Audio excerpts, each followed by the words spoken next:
Welcome to Shobha ಓಲ್ಗಾ. ನೋಡ್ರಿ ಇವತ್ತು ಬೆಂಡೆಕಾಯಿ ಪಲ್ಯ ಮಾಡಕತ್ತೀವಿ. ಒಂದು ಬೊಗಣಿನಲ್ಲಿ ಎಣ್ಣೆ ಇಟ್ಟು ಸಾಸಿವೆ ಜೀರಿಗೆ ಹಾಕಿ ಬೆಳ್ಳುಳ್ಳಿ ಹಾಕ್ಬೇಕ್ರಿ. ಆಮೇಲೆ ಇದು ಹಾಕ್ಬೇಕ್ರಿ ಹೊತ್ಲಾಸದ ಹಾಕಿ ಬೆಂಡೆಕಾಯಿನಲ್ಲಿ ಖಾರ ಉಪ್ಪು ಅರಿಶಿಣ ಎಲ್ಲ ಕಲಿಸ್ಕೊಂಡ್ರಿ. ಕಲಿಸ್ಕೊಂಡು ಎಲ್ಲ ತಿರುಗಬೇಕು.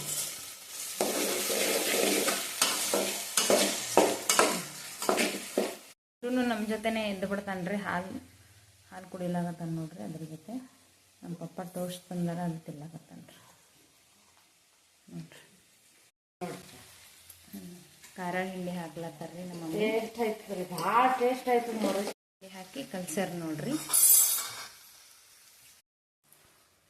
ಸ್ವಲ್ಪ ನೀರು ಹಾಕಿ ಮುಚ್ಚಿಟ್ಟು ಬಿಡ್ಬೇಕ್ರಿ. ಕುದೀತದ್ರಿ. ಇದಕ್ಕೇನಿಲ್ರಿ, ಟಮಾಟ ಹಾಕಿಲ್ರಿ, ಉಳ್ಳಾಗಡ್ಡಿ ಹಾಕಿಲ್ರಿ, ಬರೀ ಬೆಳ್ಳುಳ್ಳಿ ಅಷ್ಟೇ ಹಾಕಿವ್ ನೋಡ್ರಿ. ಬೆಳ್ಳುಳ್ಳಿ ಖಾರ ಹಿಂಡಿ ರೀ, ಖಾರ ಉಪ್ಪ. ಬೆಂಡೆಕಾಯಿ ಪಲ್ಯ ರೆಡಿ ಆಯಿತು. ಘಮ ಘಮ ಚಿಂಟು ಸ್ವಲ್ಪ ನೋಡ್ರಿ ಹೆಂಗೆ ಮಾಡೋದು. ಈ ಕಡೆ ಚಹಾ ಕೆಟ್ಟಿವ್ರಿ. ನಾವು ಕುಡಿಯಲ್ರಿ. ಸ್ವಲ್ಪ ನಮ್ಮ ಅಜ್ಜಿಯವ್ರಿಗೆ ಚಹಾ ಕುಡಿತಾರ್ರಿ. ಅವ್ರಿಗೆ ಇಟ್ಟಿವಿ ನೋಡ್ರಿ ಮಸದ ಮ್ಯಾಗ.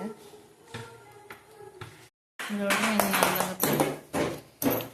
ನನಗೆ ಮಾಡಿಕೊಡ್ತಾರ್ರಿ. ಈಗ ಇದು ಕಟ್ಕೊಂಡು ಹೋಗ್ತೀನಿ ರೀ ನನ್ನ ಬುತ್ತಿ. ರೊಟ್ಟಿ ಹಾಕ್ಯಾರ್ರಿ ಒಂದು. ಈಗ ನೀರು ಹಚ್ತಾರೆ ನೋಡ್ರಿ.